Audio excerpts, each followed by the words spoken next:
Assalamualaikum, salam sejahtera. Anda sedang menonton cerita-cerita di sebalik berita. Untuk waktu ini, kita pastinya menantikan perkembangan terkini terkait dengan COVID-19 dan seperti yang kami dimaklumkan, sebenarnya kalau diikutkan jadual, hari ini akan ada sidang media ataupun sidang akhbar oleh Ketua Pengarah Kesihatan Tan Sri Dr.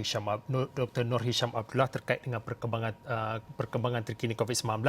Tetapi kami dimaklumkan kemudian hari ini akan ada statement ataupun kenyataan terkait dengan COVID-19 akan dikeluarkan, dan sekiranya ada sahaja kenyataan itu akan kami kongsikan kepada anda. Tetapi untuk waktu ini baru sahaja kami terima dan kemaskini daripada ciapan ataupun Twitter oleh Datuk Dr. Zulkifli Muhammad Al-Bakri, yang mana beliau mengatakan, kalau boleh saya bacakan sedikit kepada semua rakyat Malaysia, saya iaitu merujuk kepada Dr. Zulkifli kini menjalani rawatan kerana telah pun disahkan positif COVID-19 oleh Kementerian Kesihatan Malaysia. Dan katanya lagi dalam jawapan itu, Alhamdulillah sehingga saat ini keadaan beliau adalah baik, dan Dr. Zulkifli juga menyuruh kepada orang ramai yang hadir pada majlis yang melibatkan kehadiran beliau dari tempoh 24 September hinggalah 4 Oktober agar menjalani pemeriksaan saringan COVID-19 di mana-mana klinik kesihatan dengan tempoh yang agak segera. Dan Dr. Zulkifli turut menambah dalam ciapan di Twitternya, yang mana beliau mendoakan semoga Allah SWT menyembuhkan dan juga menyelamatkan rakyat Malaysia daripada COVID-19, insya-Allah. Dan pastinya laporan dan juga berita tentang ini, tentang perkabaran yang terbaru ini akan kami bawakan dalam buletin Awani selepas ini, dan pastinya di astroawani.com, di platform media sosial kami di Facebook, Twitter dan juga apa sahaja platform yang kami boleh bawakan kepada anda perkembangan terkini ini. Baiklah, untuk waktu ini sebenarnya saya akan bersama dengan Faris Azman untuk bercakap dan juga berkongsi ceritanya tentang tinjauan liputannya pada hari ini. Tetapi untuk waktu ini saya nak bacakan sedikit kenyataan akhbar yang awal, iaitu lebih kurang pada jam 2 petang, iaitu lebih kurang tentang PKPB di Kota Kinabalu, Penampang dan juga Putatan yang dikatakan bermula pada Rabu. Dan ini adalah menurut Menteri Kanan Pertahanan Datuk Seri Ismail Sabri Yaakob, yang mana mengatakan mesyuarat khas menteri-menteri bersetuju melaksanakan arahan Perintah Kawalan Pergerakan Bersyarat PKPB di Kota Kinabalu, Penampang dan Putatan di Sabah berkuat kuasa 12.01 tengah malam pada 7 Oktober. Ini membawa maksud pergerakan keluar masuk di ketiga kawasan PKPB ini adalah tidak dibenarkan. Yang dibenarkan adalah hanya yang membabitkan sektor ataupun perkhidmatan perlu, iaitu termasuklah kilang-kilang dan juga rantai yang berkaitan dengan perkhidmatan perlu dibenarkan dalam mana pelaksanaan PKPB ataupun Perintah Kawalan Pergerakan Bersyarat di Kota Kinabalu, Penampang dan juga Putatan. Untuk laporan dan juga artikel lanjut, anda boleh terus ke astroawani.com, ada artikel yang kami selitkan di situ. Baiklah, saya kini ingin bersama dengan Faris Azman, kerana kalau diikutkan hari ini, selain kita bercakap tentang kita sedang menantikan perkembangan tentang COVID-19, pastinya tumpuan untuk sehari dua ini tentang apa yang melanda di Lebah Kelang. Kita tahu dan juga kita sedia maklum bahawa ada beberapa kawasan, kalau disebutkan lebih beratus-ratus kawasan mengalami krisis air di Selangor. Kalau boleh saya nak bacakan sedikit, ini adalah laporan terkini di astroawani.com. Krisis air Selangor, bahan buangan ditemui di lokasi punca pencemaran di Sungai Semenyih. Kementerian Alam Sekitar dan juga Air KASA mengesahkan kawasan belukar di pinggir kawasan industri Jalan Emas Negeri Sembilan merupakan lokasi punca pencemaran bau yang berlaku di Sungai Semenyih dan juga di Bukit Tampoi, yang mana menterinya Datuk Seri Tuan Ibrahim Tuan Man mengatakan sejumlah bahan buangan dan juga sebatan organik telah pun dijumpai, dan lokasi punca pencemaran juga telah dikenalpasti, iaitu di kawasan belukar di kawasan industri berkenaan.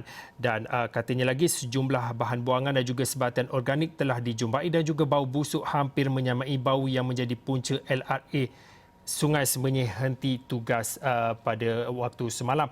Baiklah, saya kira Faris sudah bersedia untuk berkongsi cerita dan juga tinjauan yang dilakukan untuk hari ini. Kalau boleh saya nak tunjukkan sedikitlah kalau diikutkan dalam Twitter, Kemas Kini Twitter lebih kurang beberapa jam lalu.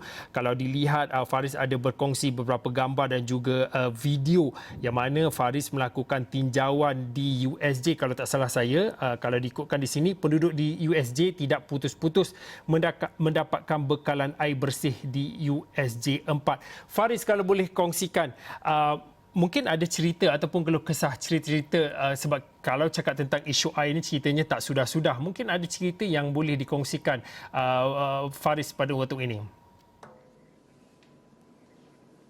Baik Fauzi, sudah tentu isu air di Selangor ini bukan satu perkara baru kata penduduk juga, di mana mereka bulan lalu, iaitu bulan Ogos sebenarnya, dalam tempoh lebih kurang 2 bulan sebelum ini krisis air melanda di beberapa daerah di negeri Selangor, khususnya apabila terdapat pencemaran dan sebagainya. Namun mereka, apabila saya bertemu dengan penduduk-penduduk di sekitar kawasan USJ 4, di mana mereka dari USJ 2 dan USJ 1 dan sebagainya, mereka mengatakan bahawa isu air ini bukan satu mengejutkan, tetapi satu yang membebankan mereka apabila mereka terpaksa sejak daripada ada juga penduduk-penduduk dari jam 5.30 pagi mula keluar untuk mendapatkan bekalan air mentah daripada air Selangor, di mana terdapat lori-lori tangki yang telah pun diletak di beberapa kawasan di USJ saja. Kalau kita tahu di Hulu Langat, di Petaling, daerah-daerah yang terjejas kurang dengan isu pencemaran krisis air Selangor yang dialami ketika ini.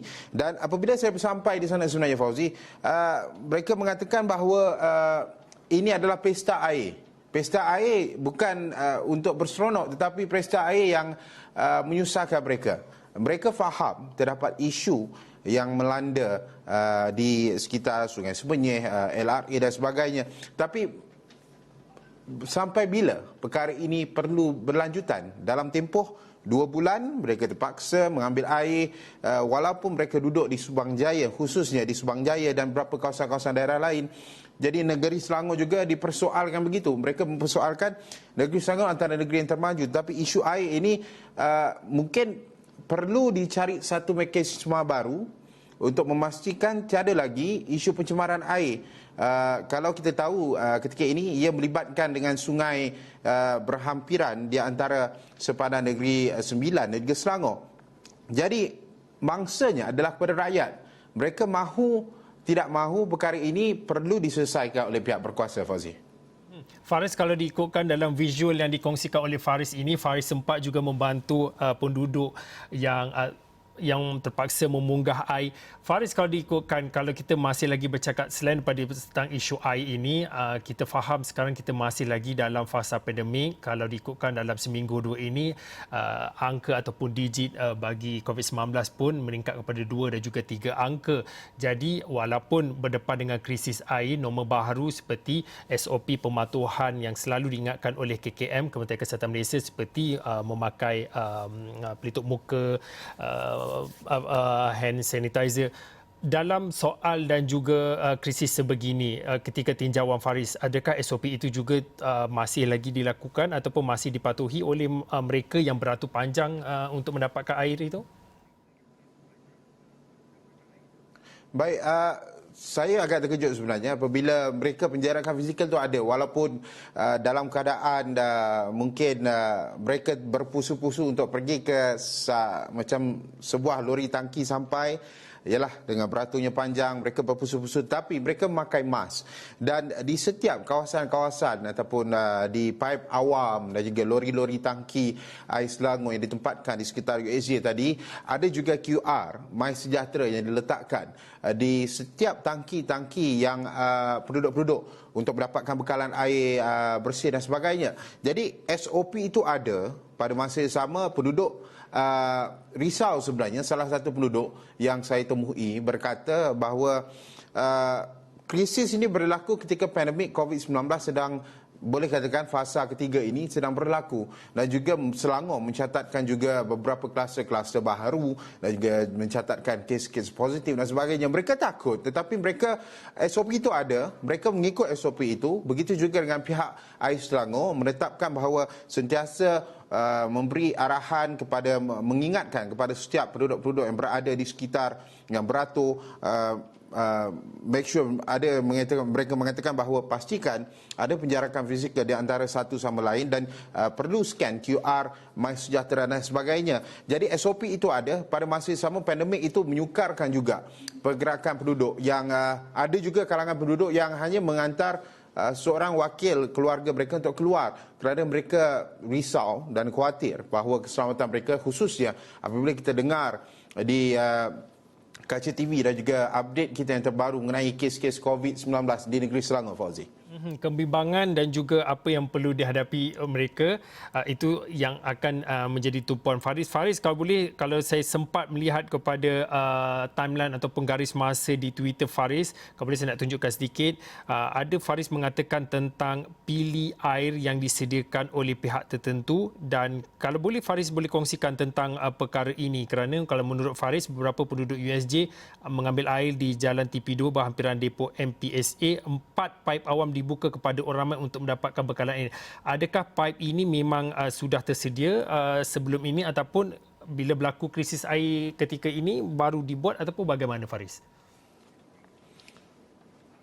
Baik, pelan tindakan kecemasan atau yang telah pun diaktifkan oleh ataupun AIS Selangor sendiri, bahawa apabila kejadian ini berlaku, Syah Fauzi, ini bukan kali pertama. Jadi praktis itu sudah pun ada. Dan paip air yang saya kongsikan dalam Twitter itu merupakan paip awam, di mana terdapat pili yang besar di situ. Mereka membuat satu paip di mana terdapat boleh katakan empat paip awam yang anda kalau jalan situ penduduk boleh mendapatkan air di situ. Itu adalah air yang mungkin paip di bawah tanahnya itu dibuka hanya untuk penduduk di sekitar kawasan yang terjejas. Tetapi dalam pelan mitigasi ataupun pelan kecemasan yang telah pun diadakan, telah pun dijalankan, diaktifkan oleh AIS Selangor ini, ada beberapa kawasan ada paip awam yang macam saya kongsikan itu. Ada beberapa kawasan meletakkan tangki air yang di-reload ataupun dimasukkan airnya apabila habis. Ada juga kawasan di mana lori-lori tangki ini, di USJ saja sebenarnya, Fauzi, 12 buah lori tangki bergerak beroperasi dalam tempoh 24 jam. Maksudnya satu lori tangki itu habis, airnya pergi ambil semula dan patah balik ke USJ. Jadi perkara itu adalah pelan-pelan yang telah diaktifkan sejak malam tadi. Dan menurut salah seorang AIS Selangor yang juga anggota juga yang bertugas di AIS Selangor yang berada di USJ 4 tadi, mengatakan bahawa mereka telah pun berkampung di situ sejak malam tadi. Malam tadi dan pagi tadi telah pun bersama-sama dengan penduduk. Ada juga yang membantu. Ya, ini perkara yang tidak mahu kita mungkin hadapi, tetapi ini adalah realiti sebenar bahawa apa sahaja pencemaran yang berlaku, maksudnya kepada rakyat. Jadi mereka juga mengambil inisiatif ini, dan ada juga vendor-vendor termasuk dengan lori-lori tangki yang lebih besar yang digunakan hanya untuk memastikan bekalan air bersih, bekalan air mentah itu diberikan kepada rakyat. Dan saya ada juga timbulkan isu di Twitter, di mana kalau kita tahu sebelum ini macam Fauzi katakan tadi, di mana menteri sendiri mengatakan bahawa bahan buangan ditemui di lokasi punca pencemaran Sungai Semenyih yang melibatkan dengan pencemaran di Jalan Emas Negeri Sembilan. Dan apabila saya bertanya kepada penduduk, ada juga mereka mengatakan bahawa sudah tiba masanya, Sunai Fauzi, untuk dilihat bukan sahaja di negeri Selangor, malah di seluruh Malaysia, apa sahaja operasi kilang, syarikat, ladang dan sebagainya, perlu ada satu mekanisme baru, pembaharuan, di mana perlu ada radius yang lebih selamat. Mungkin jauh sedikit daripada tepi sungai untuk memastikan tiada lagi isu-isu ini. Sebab kalau kita fikirkan sejenak, apa yang berlaku di Sungai Kim Kim sebelum ini, perkara yang sama apabila ada pengoperasi yang kilang berhampiran dengan sungai. Tetapi ini yang berlaku di Selangor beberapa bulan lalu berlaku, ini lagi berlaku di sungai. Jadi untuk memastikan keselamatan sungai itu terjamin, mungkin itu antara keluhan penduduk. perlu ada perubahan-perubahan baru dinyatakan dan perkara ini perlu diambil perhatian oleh pihak berkuasa, terutamanya kerajaan dan kementerian yang bertanggungjawab, Fauzi. Okey, baiklah. Terima kasih kepada Faris atas perkongsian tentang liputan tinjauan kepada mereka yang terjejas terputus bekalan air, apa yang dimasukkan ke masa kini ataupun apa yang dimasukkan oleh Faris. Kalau boleh saya nak tunjukkan, ini yang dimasukkan oleh Faris, tinjauan yang beliau lakukan. Dilema air Selangor, realitinya perkara sama yang berlaku berulang kali. Di manakah salahnya? Pihak berkuasa telah menjalankan tanggungjawab mereka, namun masih ada ruang risiko perkara yang sama berlaku. Ada dua jawapan yang diberikan Faris untuk pilihan. Pertamanya sama ada penguatkuasaan ketat dan juga yang keduanya tentang SOP baharu Indra Sri, dan pastinya perkara ini dan juga laporan ini akan dibawakan dalam buletin awani selepas ini dan pastinya diawani 7.45 dan astro.awani.com. Baiklah, cerita berehat seketika kembali selepas ini.